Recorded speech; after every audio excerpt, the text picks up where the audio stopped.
All right. Hi, listeners. Thanks for joining me, or rather, joining us today, because today is a very, very special episode as I'm receiving my first guest here on the Street podcast. And to make it extra special, I'm receiving a fantastic lady that I met here in Hong Kong who works as a therapist focusing on mental health and a relational therapist. Her name is Tamsyn Rippon.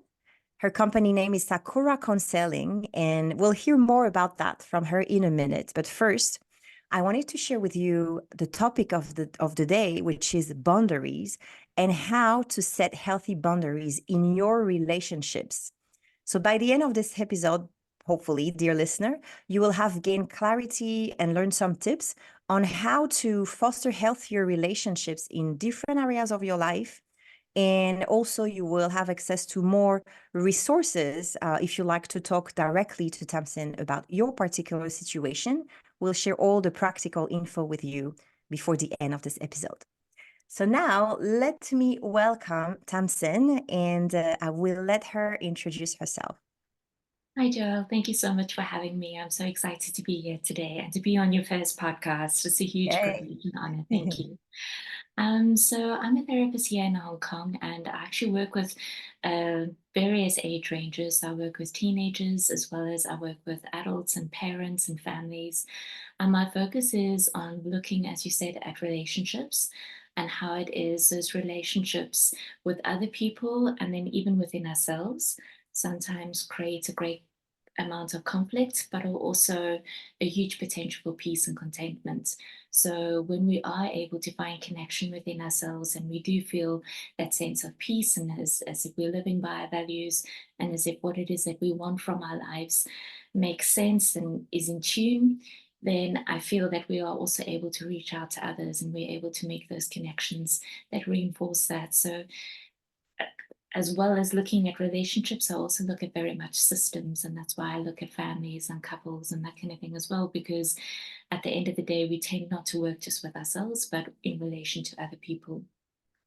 Yes, wonderful. Well, you already giving so many insights because what you're saying is while you do work with people to give them advice, let's say, or guide them rather on their relationships overall, it could be family, it could be professional, but it starts with ourselves. Is that what I'm hearing is this is something that we cannot really escape. If you want to work on relationships, we also have to look at the relationship we have for ourselves. And I love that you start with this because it's true that often we tend to look outward while we also have a lot happening inside our own head, right? So okay, before we get started on the topic, I wanted to ask you, because you work as a counselor and a therapist, I'd love to hear from you. What are some of, or at least one myth that you often hear about what you do? I think there's a bunch of them. Probably the one that I know a lot of counselors or therapists also really struggle with is that the therapist has it all worked out, that they have all the answers, that they're perfect, and they're almost kind of this oracle of wisdom. And that's simply not the case. We people too. And we have our own struggles and we have some of the same difficulties that some of our clients have. So when they're coming into the room, we're not sitting there in a place of judgment of, geez, I really don't understand why it is you can't get this right or why this is an issue for you. All of us have issues as human beings, and those issues, even if we've had years of therapy or incredible educational base, they continue in our lives because as humans, we constantly need to practice and we need to improve and circumstances change and then sometimes things become challenging again or for the first time in ways that we didn't expect. So I think the idea that the counselor or the therapist is sitting there in this place of perfection is a myth that I would really love for people not to fall into. All right. I love that you're saying this because I could just imagine that this is what we would think like, oh, she's a therapist, so she knows everything. And it could be a bit intimidating or a lot intimidating to go in there and be like, oh, sorry, I have those many issues. I'm going to talk to someone who has it all figured out, and there's going to be such a gap. But it's actually the other way around, isn't it? Absolutely. I think as much as what I look at relationships or the individual in terms of their relationships with other people, it's also about creating a really good relationship with the person, with the client. Yeah. Um, and that when we are together, it's a comfortable, safe, nurturing space. So it's not a friendship or a relationship that has that intimacy that you might find in other parts of your life, but it's still a really strong relationship and it needs to feel comfortable. If you're coming into the room and you're feeling as though you've got to say the right thing or you've got to, you know, it's funny, a lot of clients will come in and they'll almost apologize that whatever it is that we agreed might be a practice that they might have in their lives up following the session, they apologize because they weren't able to enact it. And it's not about that. Mhm. It's about the fact that we can talk about it and we can try and find ways forward. And that's something that we'll do together for as long as it's necessary.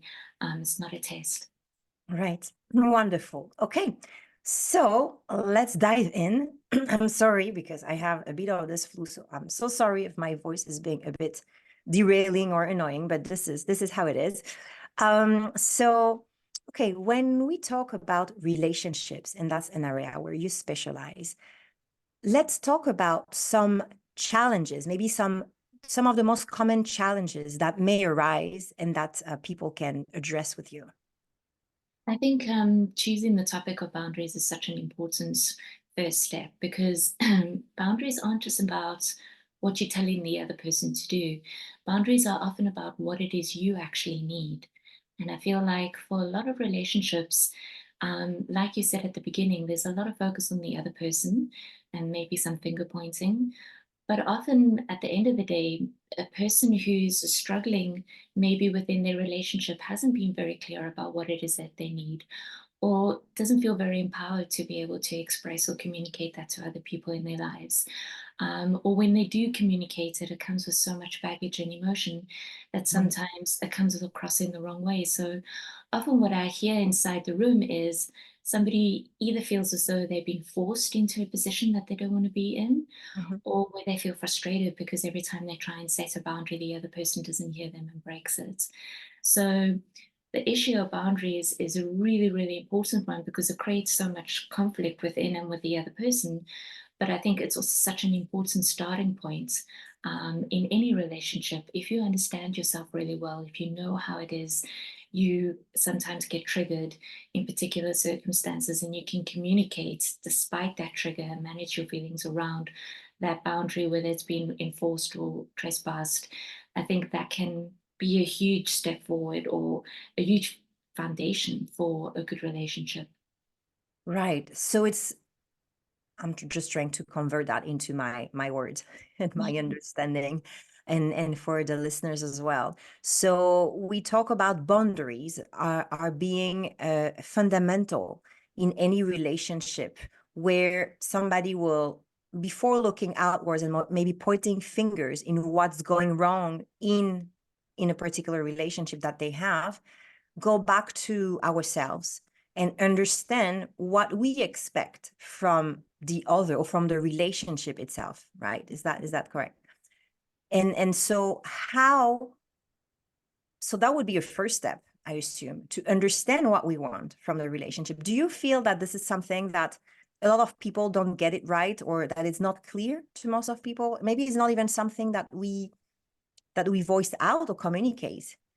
I think a lot of the time, what people focus on is what they want instead of why they want it. So what I Mm, mean by that is, say now in a partnership, one partner is going out late all the time, and the other part is very frustrated about the fact that they're out all the time and they're out late. And so the fight becomes about that. And the one partner will say, "Well, I expect you home at this time," and it could be a parent and a child, or it could be in a marriage. And the other partners, "Well, why do I need to come back? Why are you trying to control me? You don't want me to have fun with other people, etc." And it becomes a conversation about that. mhm. And what's hidden in that communication, unfortunately, is the feelings that underlie or underpin that request. And really, what a lot of the time the person's asking for is, I want to spend time with you.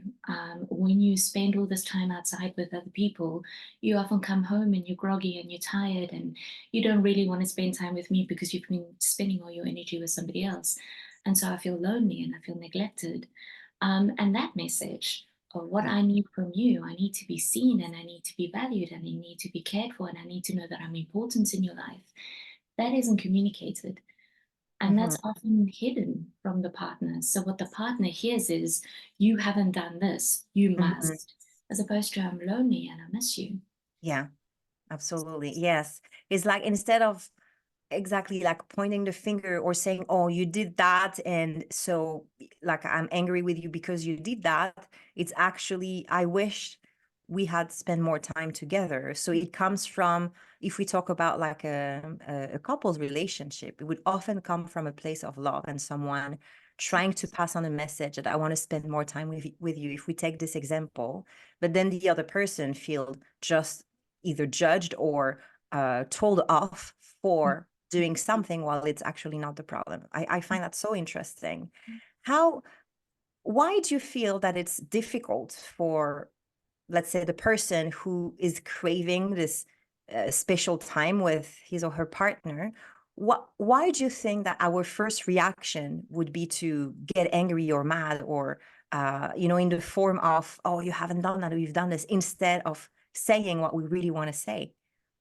There's lots of different reasons, and it's often particular to the specific individual. But one of the reasons people get angry is because they don't necessarily speak to their partner when it's still their feelings are still manageable. Mhm. So often it's a pattern that's continued for a long time, and by the time the person actually says, I need you to stay home a little bit, it has been after months of them feeling neglected and saddened.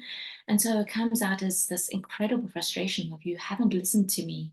And the anger is again a symptom of, hear what I'm saying, see me, pay attention to me, but it's coming across, like you said, as an accusation or judgment or as aggression.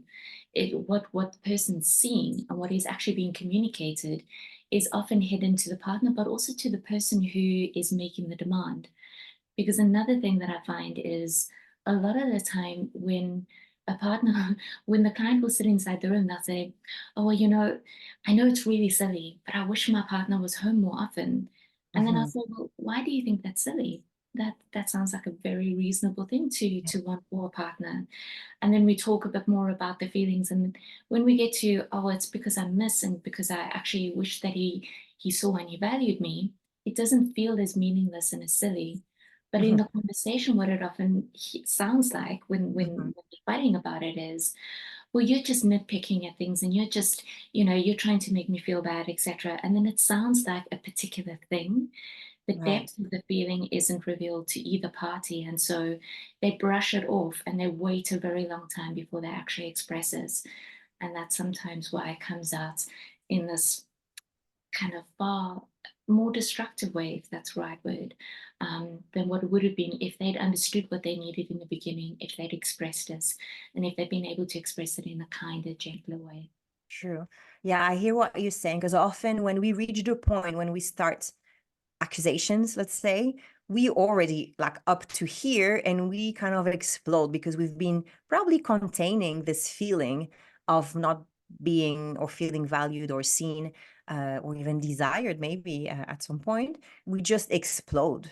It's just like so much adding up. And when we reach the point of having the conversation, it's not a good conversation to have, because they're like anger and frustration, like you said. So definitely, I think it's bringing us back to what you said at the beginning, which is, even before talking about the boundaries, is being clear on what we want from a relationship. So how do we get to that? Because I mean, before I let you answer, I think it's either you've done you or you've had somehow that conversation to start with, or you don't, assuming that things are just going to flow naturally, and maybe they do for a while, but sometime a change of situation Yeah. in somebody's life might also bring some changes, and before you really realize it, it's kind of not too late, but late enough to have this explosion. So yes, how do we fix this? Okay, so I think understanding what's going on inside of yourself is so important. So when you feel that anger, like you said, like the partner, they might only see the anger and not see what's underneath it. So taking a minute to go, okay, well, why am I feeling so angry? What is about the situation that's really making me feel maybe more than just anger? Maybe there's some sadness or some fresh frustration, or maybe a kind of a yearning for something different. Yeah. So once you understand that a little bit better, that's your first starting point. And then think about, if I did communicate this to my partner, A, what am I scared of? And B, what's going to trigger me during that conversation that might derail the conversation? Yeah. So if I want to communicate to my partner and I want to say, I'd like to spend more time with you, am I going to be able to explain that to my partner in a way that they will be able to hear it and perhaps not respond with dismissiveness or, oh, come on, I don't understand what you mean, which is going to trigger us. Yeah. So having that clarity, being able to verbalize it in a way that makes sense to you and that will make sense to your partner in a time that's good for you and for your partner. Like you said, Mhm. if you do it too far down the line, it's not going to be very helpful. But even if it is quite far down the line, saying, for a while we've been working like this, and in the beginning, perhaps it worked, but right now the way I'm feeling is this. And that's such a different conversation to, you didn't, you must, why Mhm. isn't, and then that person reacting defensively and perhaps dismissing you. Because part of the problem with that is the very thing that you're looking for. If you're looking to be seen and heard and kind of comforted by your partner, if they dismiss you in that very kind of that attempt to heal the situation, they're confirming everything that you felt. Yeah. And so that's going to make your anger even worse. Yes. So, It's yeah, pushing the person even further away while what you really want is the other way around. exactly. And so that's so interesting. But going back to today's topic and setting these boundaries. And I'm just assuming, I mean, because for me the word boundaries is really, and you'll explain it better than I would, but my understanding is really like kind of drawing a line sometimes, for yourself and towards the people who are in your life, to make sure that you kind of preserve, in a way, your well-being, and that you kind of set up some more clarity in what you expect from the relationship and what the other person are allowed or so to do or not. Like, this is how I understand it, but it's probably not completely accurate. So could we go back a little bit to explaining, okay, what are boundaries really, and how we apply that in relationships, Uh, whether it's a couple, or we can take other example, like professional, like colleague, boss, business situation, or any situation really. well, I think the way that you describe it is perfect. And I think what happens sometimes in kind of drawing a line around what it is that we need and what we maybe expect from other people is that it feels like we're creating a wall. And that is one of there's so many different kinds of boundaries. There isn't one kind of boundary. And what will happen with somebody perhaps who's been pushed to the edge, that boundary can become really hard. And what they can say is, on this day and this day and this day, you must be home. And it must be during these times that and it becomes like a rule and it becomes a hard wall. And then again, what can happen is, like you say, things can change. And instead of that boundary being something being helpful, it actually becomes something really harmful. So to me, I see it not so much as kind of drawing a line around and kind of encircling your needs as opposed to the other person's, but almost as a point of connection Mhm. and helping the person understand, okay, this is what I want. And this is how I'm reaching out to you and I'm showing my vulnerability to you, because every time we actually express our needs, we've been very vulnerable about what it is that might actually be hurtful to us or what it is that will fulfill us. So making that clear to somebody else is a massive step in connection, and saying, I'm presenting this to you because I want to hear how you feel about that. When I say this is what I need, how does that feel for you? What do you need? How can we find a point in between? And this is sometimes, if we look at different relationships, perhaps where parent-child relationship, it gets really tricky, because when they're little kids, sometimes that boundary is a lot more solid And you do need to say, okay, look, bedtime is this time, and we've spoken about this, and I know that you would like to stay up for longer, but your well-being is really important to me, so I need you to go to bed at this time. And that's a non-negotiable. That's what it is. But as a kid gets older and they become a teenager, for instance, and that's the age group that I work with a lot, just saying to a kid you must because I said so is quite damaging, to your relationship especially.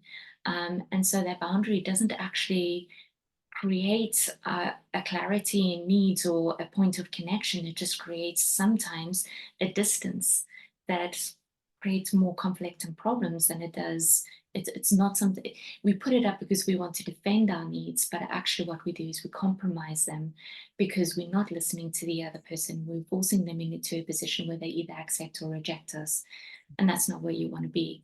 So as a teenager, if you can say to your parents, I hear that you want me to get into bed at a certain time, but for me, I really need to get these things done.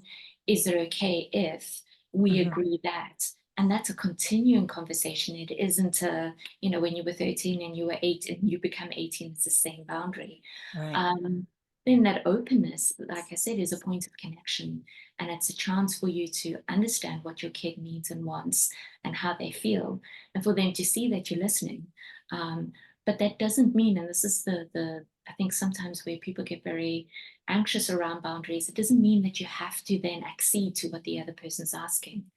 Just because your need is one thing doesn't mean that it's the same for me and that I must then say yes or I must say no.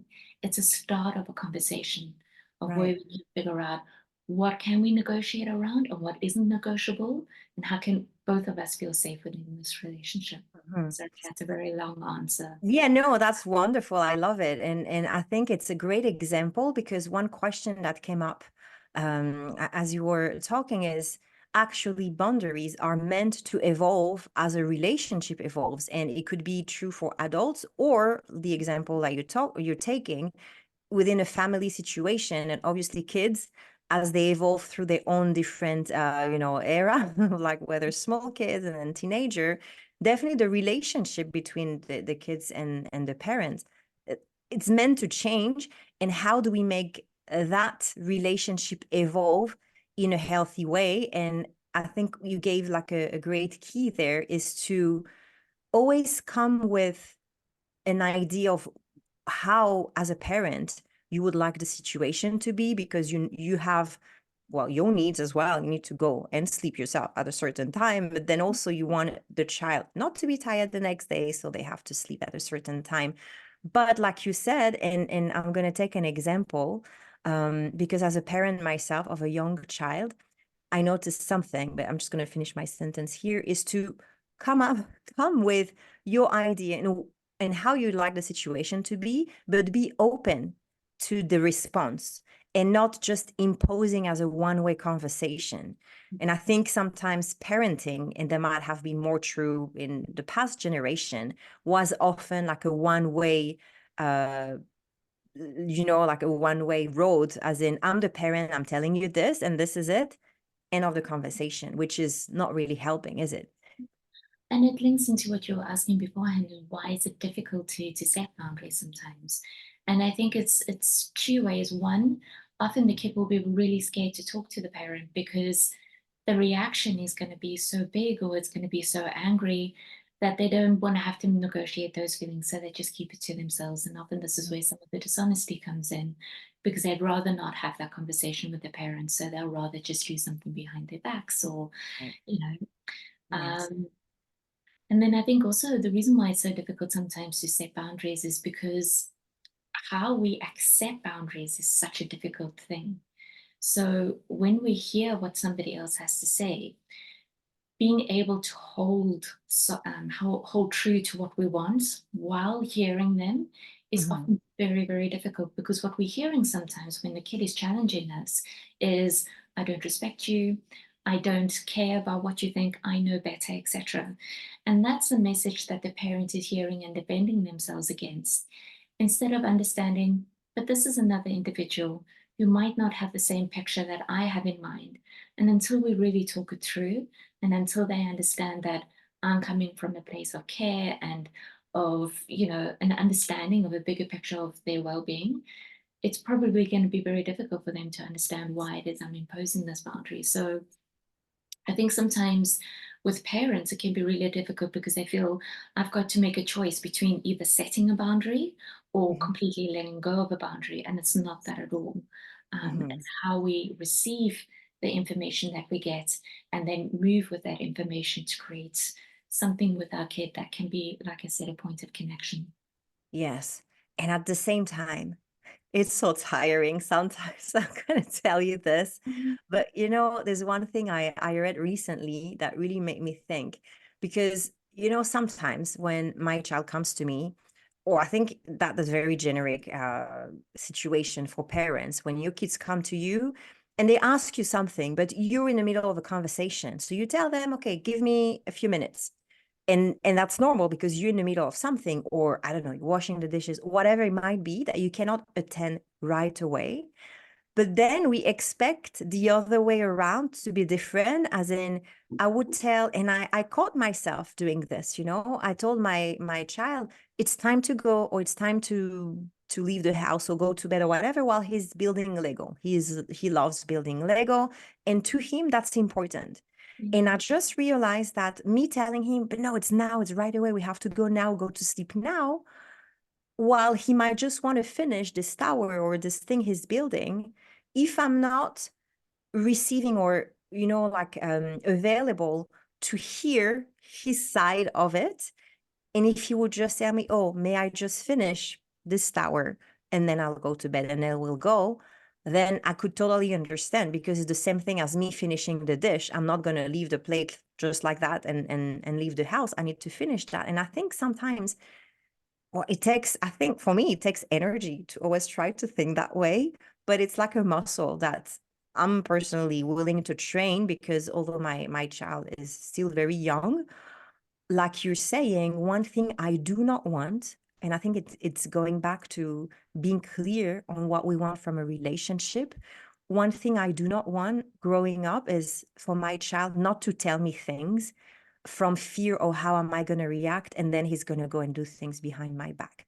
Well, I think kids, they do things behind their parents' back anyway, but I'd love to minimize that. And so it's going back to being clear on what we expect or what we wish from the relationship, which is going to help us create the boundary, right?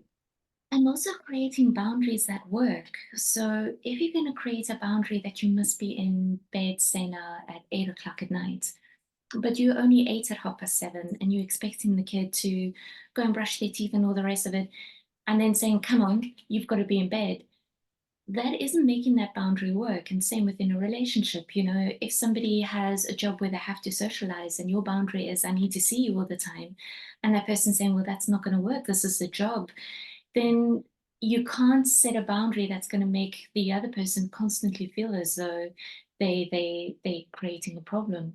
So you need to think about, if you're thinking of kids, if you've got 8 o'clock as your bedtime, and the Lego activity maybe happens quite soon, to that time, what you want to do is you want to try and make sure, okay, I'm going to space, or I'm going to time my day so that my kid has time and I won't have to get into a situation where I'm going to tell them, okay, well, you've got to do this really quickly.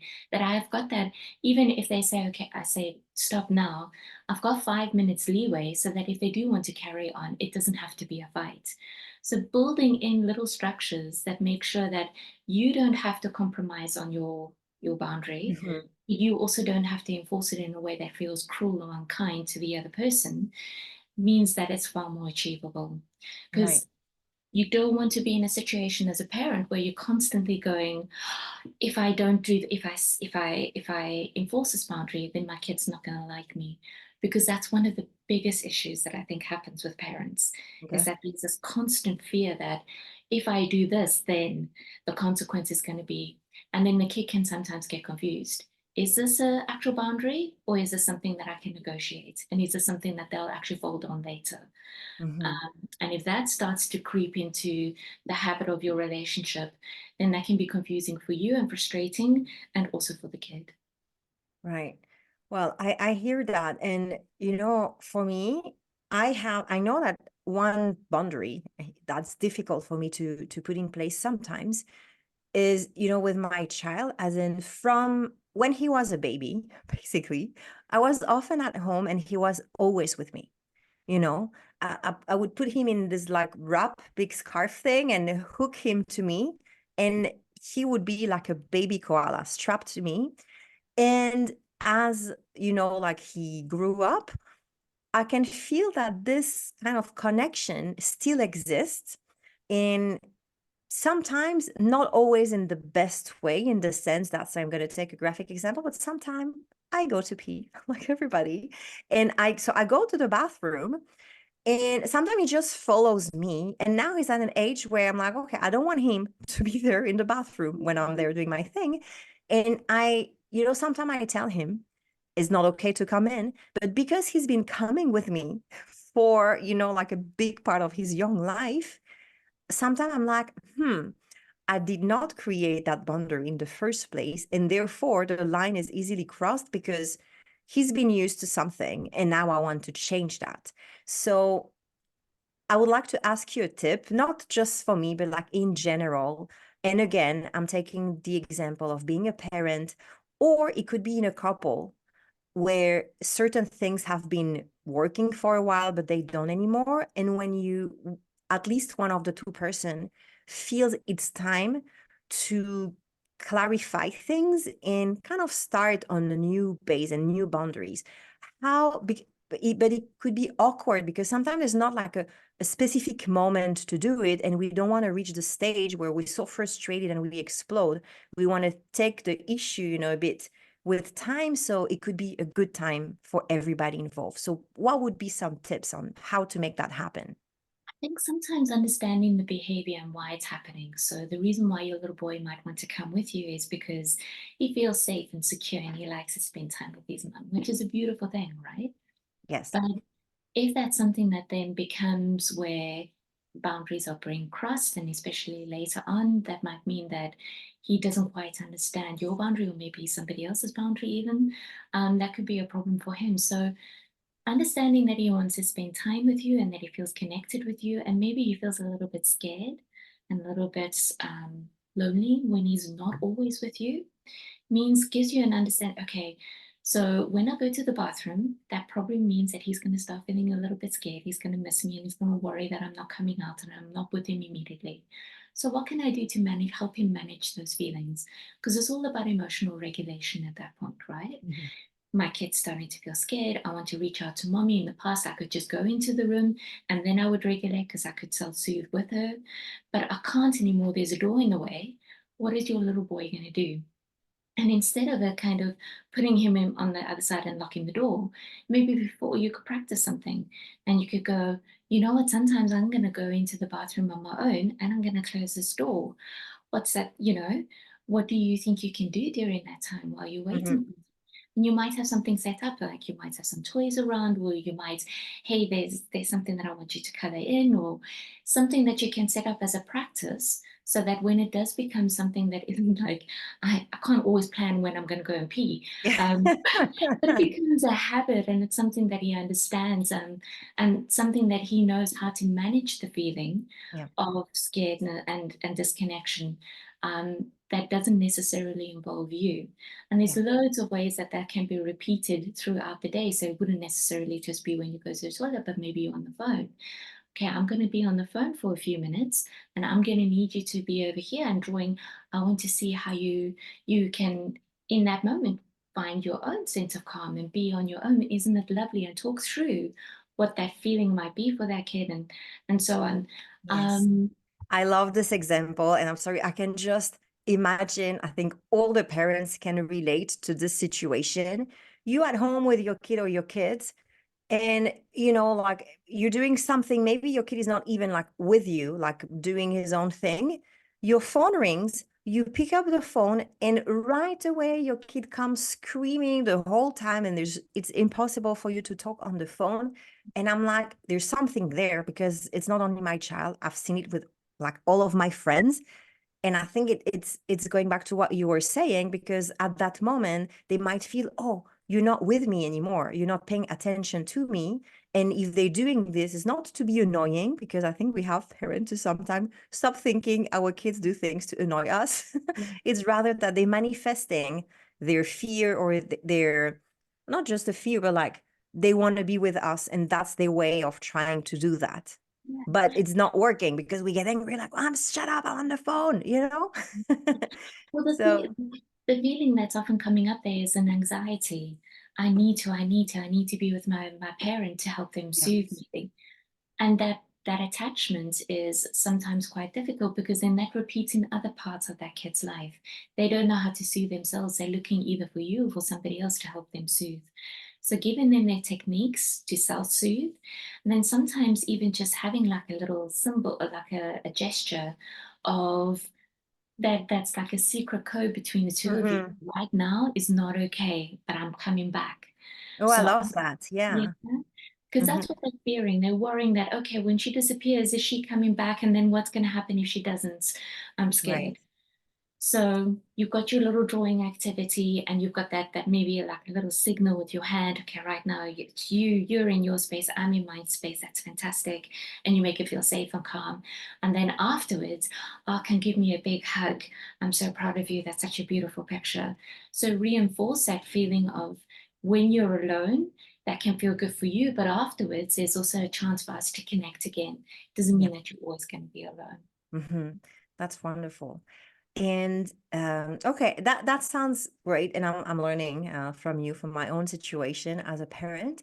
I'd like to go back to more adult relationship, because I feel there's a lot there, where there's two adults involved, right? So I think there's some work, quote unquote, that can be done from both party in a more like, let's say, equal way.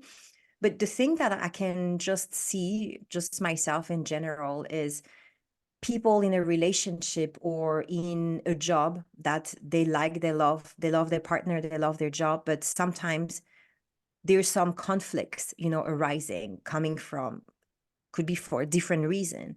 And sometimes we just get used to a certain situation, even when it doesn't feel right. But you're either scared to talk about it because you don't know how the person is going to react, or you don't know if you need to leave that job, or that relationship. And so I'm just thinking that taking a moment to think about what you want again from a relationship, and how to set up healthy boundaries could be a way to kind of test it and know, because sometimes I'm sure people would make a decision based on either fear, but not based on the real reason. Like, okay, I knew this relationship or this job wasn't right for me anymore, and therefore I moved on. But sometimes you leave because you cannot deal with a certain situation. And if you were able to work on that, it might actually be amazing. So how do you meet, how do can you advise people there? I think sometimes paying attention to what's happening, because it's like you say, sometimes you get to this point where you're so angry, and it's almost you're not sure how it is you got there. How did we land up in a situation where we're both so unhappy? And it can be in your job or in your relationship. But often the warning signs are there. We just don't really pay attention to them. So you might find yourself feeling very irritated about the fact that, the job has taken up so much of your day and you haven't been able to get back to your family. Or you might start to notice that you're getting a little bit more snippy with your partner or with the people at work. Or you might find yourself getting really, really tired in ways that you weren't before. And instead of kind of ignoring and pushing through some of those situations, or kind of seeing them as just situational, oh, I was just irritated in that moment, or I was just tired because I didn't get enough sleep the night before, maybe start looking to see whether or not there's a pattern that's building, and Hmm. whether or not this pattern is, situational, just certain little things that happen during the day, or whether, as is more likely the case, it's got to do with something that's systematic, something within your life that's quite big, that's having an impact on all the different things that should be contributing to your well-being, but are actually drawing away from it. So if you notice yourself getting more tired and your relationships are becoming a little bit more strained, and that sense inside of you that the purpose or the enjoyment that you used to find in a particular thing is no longer there. Mhm. Start having a look at when that started, how often it's happening, why it's happening, what's triggering it, and then start evaluating, okay, is this still working for me? And I Mhm. think that's then a point for you to kind of go, well, maybe my needs when I went into this job or into this relationship were this, but right now my needs are this. And Right. in what way, perhaps, is the job pulling away from that? Or even maybe it's not the job, but how I see myself within the job or how I see myself within the relationship and the changes that have happened and the lack of adjustments. How has that changed the way that I feel? And is there a possibility then that I can maybe recalibrate? And instead of walking away, I can make the adjustments that are necessary, but I haven't really paid attention to. Mhm.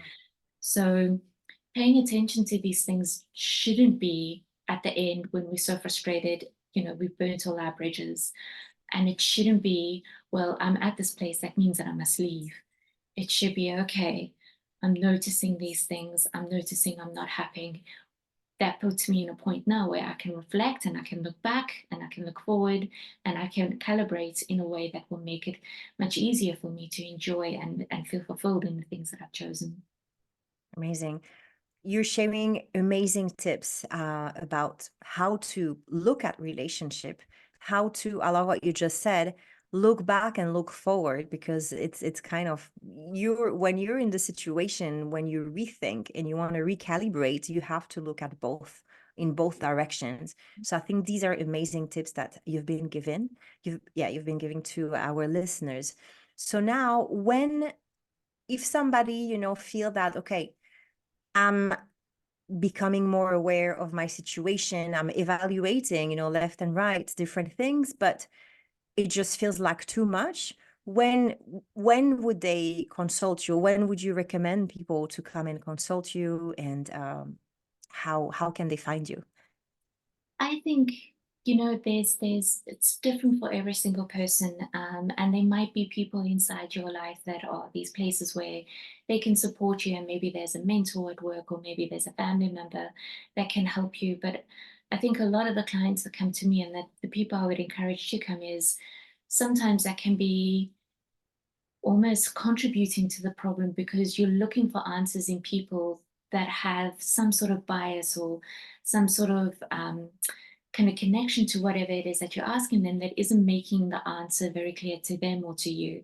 And it's actually becoming part of a kind of a, it makes it far more difficult for you to get clarity. When Mhm. it feels as though you're stuck and it feels as if you can't find that clarity that you're looking for, and that it's persistence, that, it hasn't just been a day or a week or even a month, it's been quite a bit of time that you've been feeling uncomfortable, then it's definitely time, I think, for you to speak with somebody who has no horse in the game. Yeah. It's completely and utterly objective, completely impartial, and the person's completely on your side. When people come into therapy, my job is to listen to them and try and find ways for them to move forward.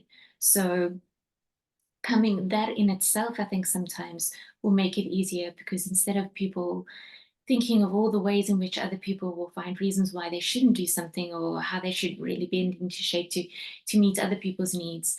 When you're speaking with a counselor or a therapist, it becomes a lot more clear what you need, what you want, and how you can move forward, and then negotiate or calibrate with other people outside of you in order to have those needs met. Yes, yeah, absolutely. That's very clear. Because also, what we could highlight is when you do, because you specialize in relationship, but your approach is, and it makes total sense with all what you have explained so far. You will focus on that particular individual who comes and see you, whatever is the relationship they want to work on. You work with that person to empower that person and give them the clue and the tools, and you're not, I mean, you might, but I believe what you specialize in is like individual counseling rather than group or couples counseling. Well, what might happen is, so for instance, some of the teenagers, the reason why they're having difficulties is because they're finding it very difficult to communicate with their parents. So the first thing that we'll do is I'll sit with the client and we'll look at what their needs are and how they can communicate and how they feel, etc. And we'll build those skills and those strengths. And then we might call in the family and then Right. have a conversation, and I'll support some of those skills in the kid in the room, so that instead of it kind of being, okay, well, I chat with my therapist and it all went really well, but then when I spoke with my parents, it all fell apart immediately.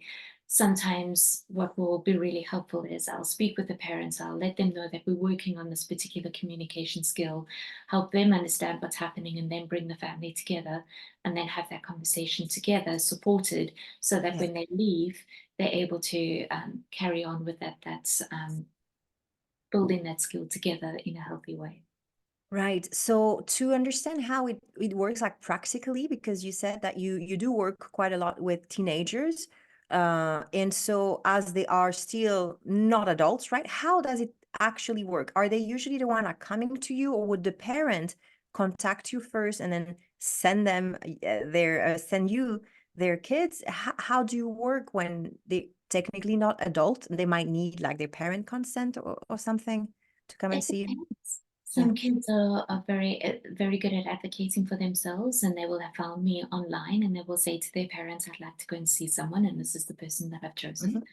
Mhm. And then in other instances, the parent will reach out to me and say, I'm really worried about my kid. I feel as though, and the best way is when the parent and the kid have agreed that it would be a good idea for them to see Right. someone. Okay. Um, I find it's sometimes quite difficult when the kid hasn't necessarily agreed, but they've been forced into therapy, and Mm, feel it's almost a punishment rather than an opportunity for them right. to be heard and seen and supported. So Yeah, yeah, it's a different energy, I think, when you come because you made the decision rather than, oh, I'm coming because my parents made me. It's a different mhm, energy. yeah, yeah. The outcome might be, I mean, the same, and the help, I'm sure, is the same, but it's the starting point might be a bit more challenging. The starting point is different, and I think sometimes when it comes from the place of, well, you've been forced to, it takes a lot longer, because then the rapport needs to be built and the trust needs to be built. And then sometimes the parents' expectations are, well, I've sent them to therapy and it's been 3 weeks. Why aren't they fine now? We're still having the same problem. And well, it doesn't really work that way. It's not like the minute they come into therapy, I just, there's this magic in the room and suddenly everything is fixed. We've first got to build a relationship, and then we've got to build the skills, and then they've got to start using them. So it takes quite a bit of time. Right. And so if people want to come and consult you, what's the best way to find you? Do you do in person, online, both? How does it usually work? I do both. I have an office in Wanchakang, and then I also work online. And the easiest way to find me is just typing in Sakura Counselling, and I'm www.sakuracounselling.com. And then there will be a little form where it says contact or book an appointment. You can book a free consultation, and then what would happen is I'll just have 20 minutes to talk with you and figure out whether or not it's a good fit Yes. for you and for me. And then we can set up an appointment. Amazing. Thank you so much. I think we discussed quite a lot. You gave already a lot of insight for all type of relationship. I hope that listeners, you have learned something today and got inspired to just to have a different level of awareness, because relationship, no matter what stage of your life you're in, no matter what's your status, we all have relationships around us, whether it's our family, our direct, indirect family, people we work with, a partner. So definitely, this is a topic that makes a lot of sense to a lot of people. So I thank you so much for bringing some clarity and tips. And also, I will link in the show notes your website, and you also part of My Healthy Cities directory of experts.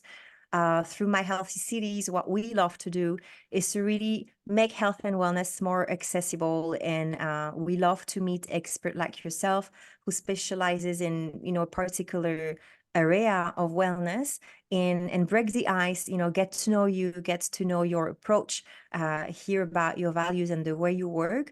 So we make it easier for people to come and knock at your door and already have an idea on how you work. So this is really our mission with My Healthy Cities.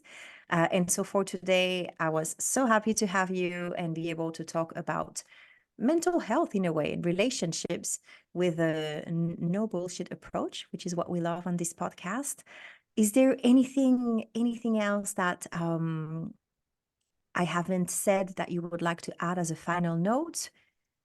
No, just to thank you for the opportunity to talk. It's so lovely being able to speak with somebody who I know really cares about mental health and well-being, and is creating a space for people to be able to access places where they know that that's something that can be nurtured and supported. So I think my healthy city is such an incredibly beautiful thing, and I know that so many people are going to receive so much support from it that is so needed in Hong Kong. So thank you so much for inviting me and for creating this platform. I think it's a beautiful thing. Thank you so much, Tamsyn. So that concludes our episode of the day. Thank you so much for listening. And Tamsyn, I will see you very, very soon. Thank you. Bye bye. Bye-bye.